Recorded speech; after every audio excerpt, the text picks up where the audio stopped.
नमस्कार। आकाशवाणी देहरादून से प्रस्तुत हैं प्रादेशिक समाचार। पहले मुख्य समाचार।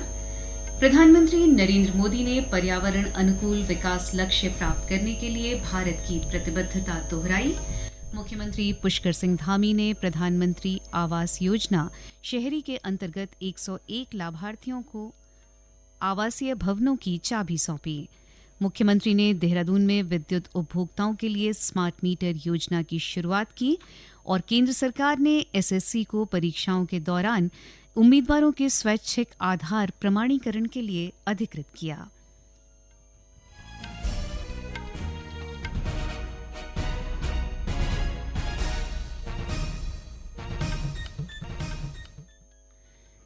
समाचारों के साथ मैं मुदिता और अब समाचार विस्तार से। प्रधानमंत्री नरेंद्र मोदी ने पर्यावरण अनुकूल विकास और शून्य कार्बन उत्सर्जन का लक्ष्य प्राप्त करने के लिए भारत की प्रतिबद्धता दोहराई है। श्री मोदी ने आज वैश्विक नवीकरणीय ऊर्जा निवेशक सम्मेलन और प्रदर्शनी का उद्घाटन किया। प्रधानमंत्री ने गांधीनगर के महात्मा मंदिर में पीएम सूर्य घर मुफ्त बिजली योजना का भी लोकार्पण किया। श्री मोदी ने गांधीनगर में योजना के लाभार्थियों से बातचीत भी की। प्रधानमंत्री ने कहा कि विकासशील देश होने के बावजूद भारत ने पेरिस में निर्धारित जलवायु प्रतिबद्धताओं को तय समय से 9 वर्ष पहले ही हासिल कर लिया है। उन्होंने कहा कि पीएम सूर्य घर मुफ्त बिजली योजना के साथ भारत का प्रत्येक घर बिजली उत्पादक बन जाएगा। मुख्यमंत्री पुष्कर सिंह धामी ने आज प्रधानमंत्री आवास योजना शहरी के अंतर्गत देहरादून, रुड़की और हरिद्वार के 101 लाभार्थियों को पक्के मकानों की चाबी सौंपी। देहरादून में आयोजित कार्यक्रम में मुख्यमंत्री ने कहा कि प्रधानमंत्री आवास योजना के तहत देश भर में लगभग 4 करोड़ लोग लाभान्वित हुए हैं। योजना के तहत उत्तराखंड में 61,000 से ज्यादा जरूरतमंदों को पक्के मकान की स्वीकृति केंद्र सरकार से मिल चुकी है। उन्होंने कहा कि सरकार का लक्ष्य हर गरीब जरूरतमंद को पक्का घर मुहैया कराना है, जिसके लिए सरकार निरंतर प्रयासरत है। शहरी विकास योजना के 101 घरों का आज उनको उन घरों के आज चाबियां दी गई हैं। निश्चित रूप से उनके जिनको घरों की चाबियां मिली हैं उनका लंबे समय से जो एक सपना था साकार हुआ है कि उनको अपना पक्का घर मिल रहा है, पक्की छत मिल रही है। उनकी सुरक्षा की जो लंबे समय से उनकी अपनी एक ज़रूरत थी वह भी पूरी हो रही है। मैं आदरणीय प्रधानमंत्री जी का धन्यवाद करता हूँ कि जो उन्होंने हर एक को घर देने का जो संकल्प लिया है उस दिशा में हम उत्तराखंड में आगे बढ़ रहे हैं। कार्यक्रम में पहुंचे लाभार्थियों ने घर की चाबी मिलने पर खुशी जाहिर करते हुए सरकार को धन्यवाद दिया। उन्होंने कहा कि पक्के घर का सपना आज जाकर साकार हुआ। मुख्यमंत्री पुष्कर सिंह धामी के जन्मदिवस पर प्रदेश भर में विभिन्न कार्यक्रम आयोजित किए गए। इस अवसर पर राज्य में जगह जगह रक्तदान शिविर का आयोजन किया गया। मुख्यमंत्री पुष्कर सिंह धामी ने देहरादून स्थित राष्ट्रीय दृष्टि दिव्यांगजन सशक्तिकरण संस्थान में दृष्टि बाधितार्थ बच्चों के साथ अपना जन्मदिन मनाया। मुख्यमंत्री ने कहा कि प्रधानमंत्री नरेंद्र मोदी दिव्यांग बच्चों की सर्वांगीण उन्नति के लिए प्रयासरत हैं। ऊधम सिंह नगर जिले में श्री धामी का जन्मदिन कल्याण दिवस और संकल्प दिवस के रूप में मनाया गया।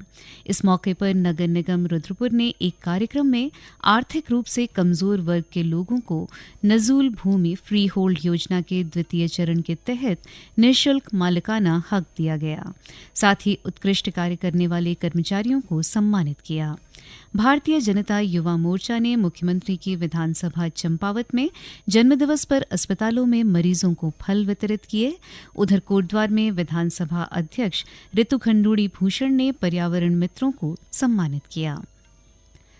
अल्मोड़ा जिले के चौखुटिया के कोट्यूड़ा दुग्ध समिति में आज 7वां बोनस वितरण समारोह आयोजित किया गया। समारोह में दुग्ध उत्पादकों को कुल 1,46,711 रुपये लाभांश बोनस के रूप में वितरित किए गए। अल्मोड़ा दुग्ध संघ के अध्यक्ष गिरीश खोलिया ने कहा कि दुग्ध संघ ने जुलाई में दुग्ध उपार्जन में प्रथम स्थान प्राप्त किया है। उन्होंने दुग्ध पदार्थों की बिक्री बढ़ाने में समितियों तथा जन सामान्य से सहयोग की अपील की ताकि दुग्ध उत्पादकों को अधिक मूल्य दिया जा सके। प्रदेश के लगभग 16 लाख उपभोक्ताओं को अब स्मार्ट मीटर योजना का लाभ मिल सकेगा। मुख्यमंत्री पुष्कर सिंह धामी ने आज देहरादून में विद्युत उपभोक्ताओं के लिए स्मार्ट मीटर योजना की शुरुआत की। गौरतलब है कि फ़ोन की तरह स्मार्ट मीटर को भी अब रिचार्ज करना होगा। इससे बिजली चोरी पर काफ़ी हद तक लगाम लगेगी। मुख्यमंत्री ने कार्यक्रम में भूमिगत बिजली लाइन योजना का भी शुभारंभ किया। नैनीताल जिले के धौलाखेड़ा लालकुआं में power transmission corporation of Uttarakhand limited के 132/33 किलोवाट GIS उपसंस्थान का शिलान्यास किया गया। कार्यक्रम में मुख्यमंत्री पुष्कर सिंह धामी ने वर्चुअली प्रतिभाग किया। धौलाखेड़ा क्षेत्र में इस उपसंस्थान के शुरू होने से लोगों को बिजली की समस्या से निजात मिलेगी। कार्यक्रम में सांसद अजय भट्ट ने कहा कि प्रदेश में स्मार्ट मीटर लगने की शुरुआत हो गई है।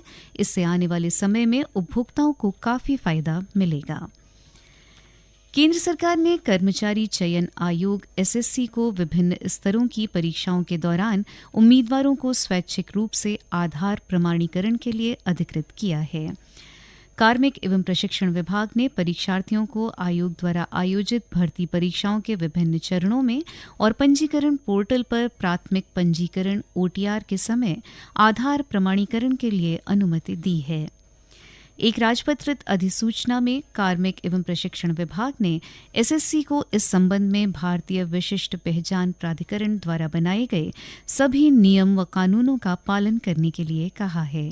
ये बदलाव परीक्षार्थियों द्वारा प्रतियोगी परीक्षाओं में जालसाजी और धोखाधड़ी की घटनाओं के बाद हुए हैं। स्वच्छता ही सेवा अभियान 2024 कल से शुरू होकर 2 अक्टूबर तक चलेगा। इस वर्ष इसका विषय स्वभाव स्वच्छता, संस्कार स्वच्छता रखा गया है।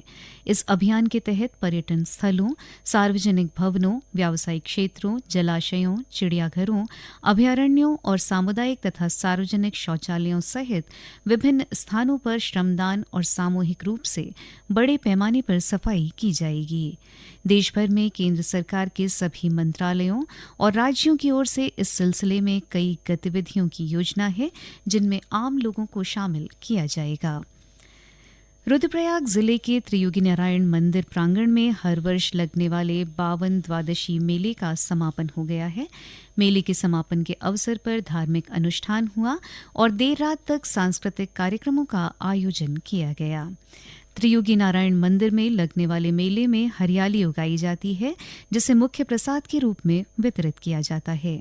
मान्यता है कि इस स्थान पर भगवान विष्णु ने वामन अवतार में जन्म लिया था और त्रेता युग में भगवान शिव और पार्वती का विवाह भी यहीं पर हुआ था। उत्तराखंड पुलिस की ओर से राज्य की कानून व्यवस्था को दुरुस्त रखने के उद्देश्य से विभिन्न अभियान चलाए जा रहे हैं। गढ़वाल उप महानिरीक्षक करण सिंह नगरन्याल ने बताया कि प्रदेश में बढ़ती आपराधिक घटनाओं को देखते हुए पुलिस की ओर से 1 सितंबर से वांछित अपराधियों के विरुद्ध कार्रवाई की जा रही है।